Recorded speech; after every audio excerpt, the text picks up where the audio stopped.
Superfast.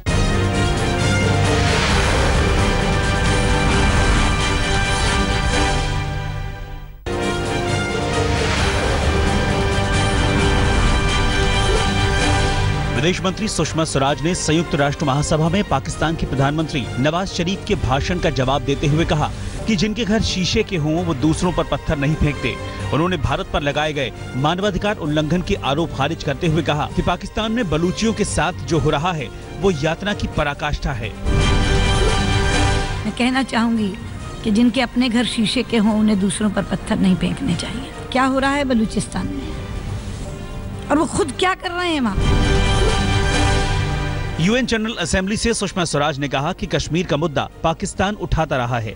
संयुक्त राष्ट्र में अपने भाषण के दौरान भी पाकिस्तान के प्रधानमंत्री नवाज शरीफ ने कश्मीर की स्वायत्तता और वहां मानवाधिकारों का मसला उछाला था। सुषमा इस पर पाकिस्तान को आड़े हाथों लेते हुए बोली कि जम्मू कश्मीर भारत का अभिन्न हिस्सा है और रहेगा। कश्मीर को हासिल करने का पाकिस्तान का मंसूबा कभी कामयाब नहीं होगा। तो मैं पूरी दृढ़ता और स्पष्टता के साथ यहाँ ये कह देना चाहती हूँ कि आपका ये मंसूबा कभी कामयाब नहीं होगा। कश्मीर भारत का अभिन्न हिस्सा है। जम्मू कश्मीर भारत का अभिन्न हिस्सा है और अभिन्न हिस्सा रहेगा। इसलिए ये ख्वाब देखना छोड़ दें। संयुक्त राष्ट्र के मंच से भारत की विदेश मंत्री सुषमा स्वराज ने हुंकार भरी और कहा कि भारत ये मांग करता है कि जो देश आतंकवादियों और आतंकवाद की पनाहगाह है, जहां नियत और कारनामों में आतंकवाद को बढ़ावा दिया जा रहा है, ऐसे देशों को अलग थलग करने की जरूरत है। सुषमा ने पूछने के लहजे में कहा, आतंकवादियों को पनाह कौन देता है? आतंकवादियों का मददगार कौन है?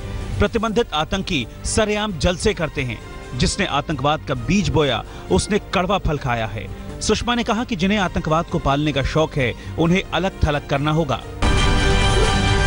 अगर कोई देश इस तरह की रणनीति में शामिल नहीं होना चाहता तो मेरी मांग है कि हम उसे अलग थलग कर दें, क्योंकि दुनिया में ऐसे देश हैं जो बोते भी हैं तो आतंकवाद, उगाते भी हैं तो आतंकवाद, बेचते भी हैं तो आतंकवाद और निर्यात भी करते हैं तो आतंकवाद। आतंकवादियों को पालना कुछ देशों का शौक बन गया। पाकिस्तान पर तल्ख हमला करते हुए सुषमा ने कहा कि भारत की मित्रता और बंधुत्व का गलत फायदा उठाकर पाकिस्तान लगातार ऐसे लोगों को बढ़ावा दे रहा है जो आतंकवादी हैं और भारत की सुरक्षा और शांति को प्रभावित करने में लगे हैं। सुषमा ने सभी देशों से अपील की है कि एकजुट हुए बिना आतंकवाद को हराना आसान नहीं है। कि जिस किसी ने भी हिंसक विचारधारा के बीज बोए हैं उसका कड़वा फल उसे खाने को मिला है। इसलिए अब अपना या पराया, मेरा या दूसरे का आतंकवादी कहकर हम इस जंग को नहीं जीत पाएंगे। सुषमा ने कहा कि नवाज ने मानवाधिकारों और शर्तों की बात की। नवाज बताएं कि जब पीएम मोदी ने उनसे सेहत का हाल पूछा तो कौन सी शर्त थी? पीएम मोदी ने कौन सी शर्त रखी थी जब अपने शपथ ग्रहण में नवाज शरीफ को बुलाया था, जब ईद की मुबारकबाद दी, जब काबुल से लौटते वक्त लाहौर गए थे? हमने 2 सालों में दोस्ती निभाई। पाकिस्तान ने दोस्ती के बदले उरी और पठानकोट दिया। हमें बधाइयों के बदले लगातार धोखा मिला। हमने 2 बरस में मित्रता का वो पैमाना खड़ा किया जो उससे पहले कभी नहीं था। लेकिन हमें मिला क्या बदले में? पठानकोट, उरी, बहादुर अली। मैं पूछना चाहती हूँ, हम शर्तें लगा रहे हैं या आप दूसरी नीयत दिखा रहे हैं? बहादुर अली तो जिंदा सबूत है हमारे पास, जिंदा, कि सीमा पार से आतंकवादी आया है, लिखित में सबूत है। सुषमा ने अपने भाषण में भारत की स्थायी सदस्यता का भी दावा ठोका। सुषमा स्वराज ने कहा कि सुरक्षा परिषद की स्थायी और अस्थायी दोनों तरह के सदस्यों में बढ़ोतरी होनी चाहिए।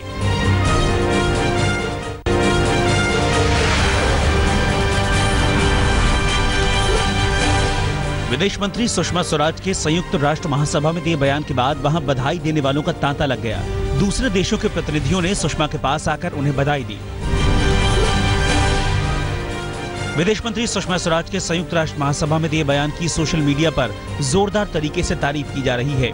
सुषमा स्वराज के भाषण की पीएम मोदी ने तारीफ की। मोदी ने ट्वीट कर कहा कि विदेश मंत्री सुषमा स्वराज ने संयुक्त राष्ट्र महासभा में कई अंतर्राष्ट्रीय मुद्दों पर जिस तरह से ठोस, प्रभावी और पैने ढंग से अपनी बात रखी है, उसके लिए उन्हें बधाई। विदेश मंत्री सुषमा स्वराज के संयुक्त राष्ट्र महासभा में दिए बयान की बीजेपी नेताओं ने जमकर तारीफ की है। राजनाथ सिंह ने सुषमा के भाषण को संतुलित, तर्कपूर्ण और प्रभावशाली बताया। प्रधानमंत्री नरेंद्र मोदी पर तीखा वार करने वाले दिल्ली के मुख्यमंत्री अरविंद केजरीवाल ने भी विदेश मंत्री सुषमा स्वराज के संयुक्त राष्ट्र महासभा में दिए भाषण का स्वागत किया है। उन्होंने ट्वीट कर इस भाषण के लिए सुषमा स्वराज को बधाई भी दी। केजरीवाल ने ट्वीट करते हुए लिखा कि सुषमा स्वराज ने भारत के विचार को मजबूत तरीके से रखा। आम आदमी पार्टी के नेता कुमार विश्वास ने तो सुषमा स्वराज को भारतीय सिंहनी तक कहा है। कांग्रेस नेता शशि थरूर ने भी संयुक्त राष्ट्र महासभा की बैठक में सुषमा स्वराज के भाषण की तारीफ की। शशि थरूर ने कहा कि सुषमा स्वराज के भाषण में हर भारतीय का संदेश था। उन्होंने कहा कि सुषमा ने पूरे देश के मन की बात यूएन में कही। थरूर ने कहा कि जैसे सभी विदेश मंत्रालय के भाषणों का मसौदा तैयार किया जाता है, वैसे ही ये बेहद अच्छे तरीके से लिखा और गढ़ा गया भाषण था। विदेश मंत्री के भाषण पर उनके अपने सहयोगी दल ने आलोचना की है। शिवसेना नेता संजय राउत ने कहा कि यूएन में भाषण देने से कुछ हासिल होने वाला नहीं है।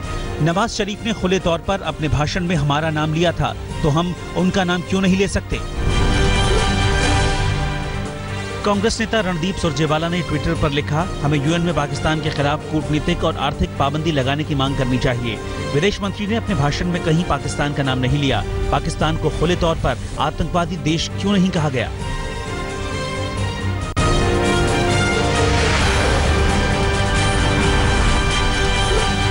प्रधानमंत्री मोदी ने सिंधु जल संधि पर हुई उच्च स्तरीय समीक्षा बैठक में कहा कि खून और पानी एक साथ नहीं बह सकते। बैठक में इस पर भी चर्चा हुई कि भारत संधि के सभी कानूनी अधिकारों का इस्तेमाल करेगा। पाकिस्तान की नापाक हरकतों का मुंह तोड़ जवाब देने के लिए भारत हर विकल्प पर विचार कर रहा है। पीएम ने कहा कि अब तक पाक के साथ 112 बैठकें हो चुकी हैं। अब आतंक के माहौल में बातचीत नहीं की जा सकती। अधिकारियों ने कहा कि बिना समझौता तोड़े हम जो अपने हिस्से का ज्यादा पानी पाकिस्तान को दे रहे हैं, उसको रोका जा सकता है। कहा गया कि 3.6 मिलियन एकड़ फीट वाटर स्टोरेज पर भारत का हक है। ये पानी हम पाकिस्तान को ज्यादा दे रहे थे, जो कि हम रोक सकते हैं, जिससे 6 लाख हेक्टेयर लैंड में सिंचाई हो सकेगी। पाकिस्तान को दिए जाने वाले फालतू पानी से 18,000 मेगावाट बिजली का उत्पादन किया जा सकता है। फिलहाल 3,000 मेगावाट बिजली का उत्पादन होता है। इससे जम्मू कश्मीर में बिजली और सिंचाई की समस्या खत्म हो जाएगी। पीएम ने सिंधु जल समझौते के नफा नुकसान को लेकर अधिकारियों से सारी जानकारी ली। हालांकि इस समझौते में बदलाव को लेकर अभी कोई निर्णय नहीं लिया गया है। आतंक के बंद होने तक सिंधु जल आयोग की बैठक नहीं होने के आसार हैं। तुलबुल प्रोजेक्ट की समीक्षा भी की जाएगी।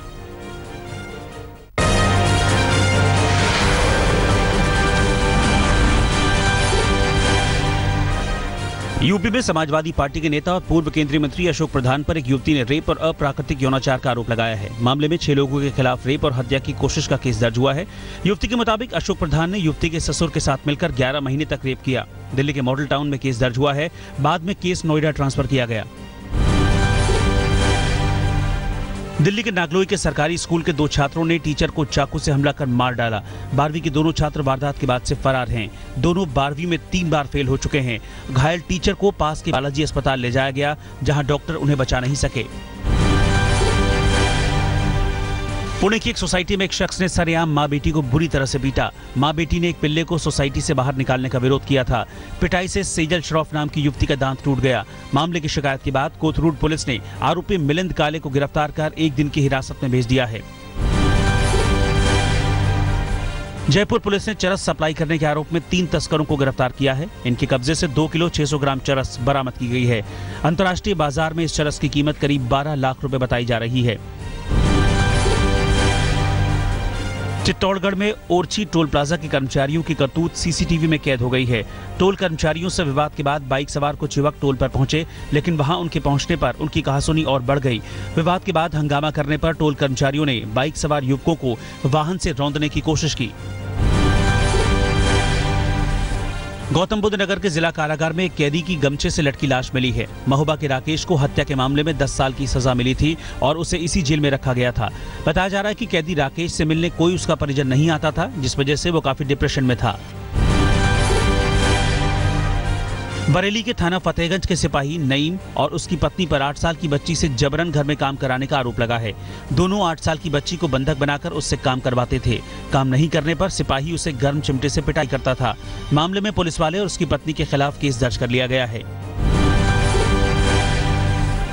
बिहार के समस्तीपुर सदर अस्पताल के डॉक्टर 13 महीने से वेतन नहीं मिलने से अनशन पर बैठे हैं। उन्होंने कहा है कि अगर वेतन का भुगतान नहीं होता है तो 2 अक्टूबर तक ये ऐसे ही अनशन करते रहेंगे। इस दौरान डॉक्टर अनशन स्थल पर ही ओपीडी लगा रहे हैं। इस बारे में डॉक्टरों ने डीएम और सीएस से भी गुहार लगाई, लेकिन अब तक कोई हल नहीं निकला। समस्तीपुर में एक प्रेमी युगल को अंतर्जातीय प्रेम विवाह करना महंगा पड़ गया। शादी का जोड़ा जब गांव पहुंचा तो लोगों ने उनका विरोध किया। गांव में पंचायत लगाकर उन्हें गांव छोड़ने का फरमान सुना दिया गया। गांव ने प्रेमी की पिटाई भी कर दी।